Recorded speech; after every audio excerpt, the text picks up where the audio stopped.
সম্মুখ সমরে পরিচালক এবং টেকনিশিয়ানদের সংগঠন। টালিগঞ্জে বন্ধ শুটিং, এবার ফ্লোরে নেই পরিচালকরা। কিন্তু শুটিং এর কল টাইম থাকায় অভিনেতা অভিনেত্রী থেকে শুরু করে মেকআপ আর্টিস্ট তারা চলে এসেছেন।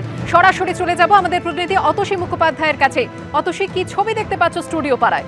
জল আসে না কলে, ঝরঝরিয়ে হরদম জল কেএসবি পাম্প হলে।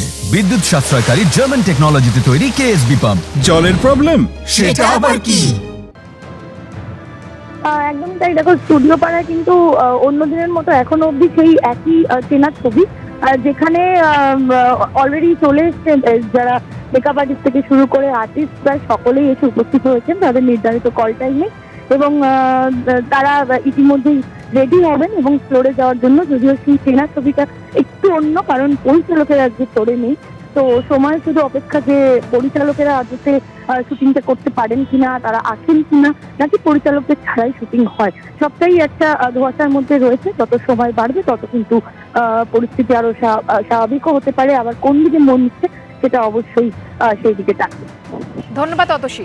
একজন পরিচালক প্রায় 1 বছর বা 6 মাস ধরে একটা প্রজেক্ট তৈরি করে। প্রজেক্টটা তৈরি করার পর তাকে প্রডিউসার খুঁজতে হয়। হ্যাঁ, খুঁজে তারপরে কোথায় গ্যারেন্টি আমাদের যে সেই প্রডিউসার পাওয়ার পরে? আমরা তো দেখেছি কৌশিক গাঙ্গুলিরটা বন্ধ হয়ে গেছে, সৃজিতেরটা বন্ধ হয়েছে, তারপরে জয়দীপেরটা বন্ধ হয়েছে। যদি 3 সপ্তাহে 3 জনের বন্ধ হয়ে যায়, তাহলে আর কারটা হবে আমরা জানি না। আমরা প্রত্যেকেই ইনসিকিউর ফিল করছি। তাই আমরা সবাই সংঘবদ্ধভাবে এই ডিসিশন নিয়েছি যে আমরা কাল থেকে নিজেদেরকে প্রত্যাহার করলাম। যেহেতু আক্রমণটা সরাসরি আমাদের উপরে এসছে, আমরা বলছি আমরা আমাদেরকে ফ্লোর থেকে সরিয়ে আমরা আমাদের প্রয়োজনও নেই মনে হচ্ছে, আর দ্বিতীয়ত আমাদের সিকিউরিটিও নেই। তো এই দুটো জিনিসের গ্যারান্টি না পেলে একটা পরিচালক কিভাবে ফ্লোরে যাবে?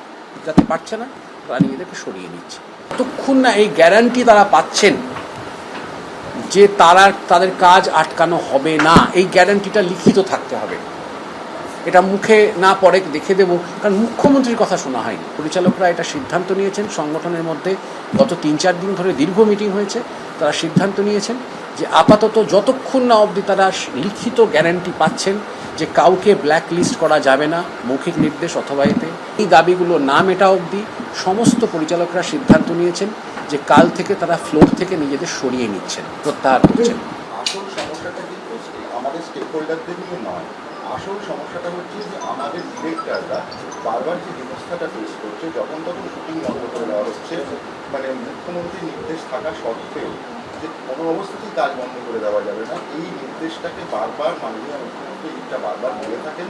তা সত্ত্বেও বারবার টেকনিশিয়ান বিদ্রোহ করে নেওয়া এবং এই মূলত মাননীয় মুখ্যমন্ত্রীকে অসম্মান করা, এই জায়গা থেকে দাঁড়িয়ে আমরা যেখানে রয়েছি সেখানে আমাদের প্রডিউসার এবং ব্রডকাস্টার তাদেরকে আমরা পাশে চেয়েছি। কিন্তু আসল জায়গাটা হচ্ছে যে এই অবস্থাটা সুরাহা না হওয়া অবধি আমরা কি করতে পারি? কিছু করার উপায় নেই।